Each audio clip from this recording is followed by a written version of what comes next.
এইহেন ঠাণ্ডা বতৰ তাতে আকৌ আজি দেওবাৰ এতিয়া বলক জল্দি যাওঁ দেওবৰীয়া বজাৰ গাহৰি আনোগৈ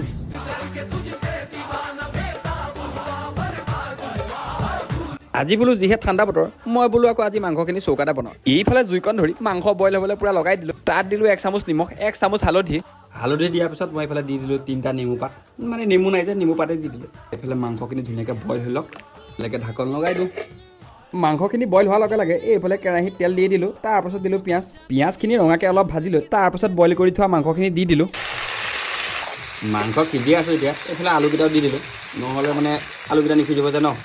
তাৰপাছত আৰু পিঁয়াজ আৰু মাংসৰ তেলটো মানে বাহিৰ হৈ নাহালাগে অলপমান মজাছে ভাজিয়ে থাকিলোঁ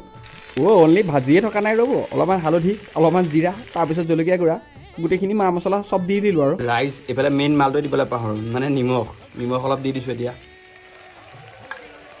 কেৰাহীত যদি এনেকৈ গাহৰি ফ্ৰাই হৈ থাকে কেনেকৈ বাৰু ৰখি থাকিব পাৰি এপিচ মুখত ভৰাই দিলোঁ বম টেষ্টি হৈছে এইফালে আমাৰ অলপমান মানে গুড়ি কৰি থোৱা তিল আছিলে গোটেই সোপা দি দিলোঁ ৰাইজ এইফালে আমাৰ মানে তিল গাহৰিয়ে বনি গ'ল আৰু আপোনালোকে বাৰু তিল গাহৰিটো ভাল পায়নে নাপায় কমেণ্ট কৰি জনাবলৈ নাপাহৰিব দেই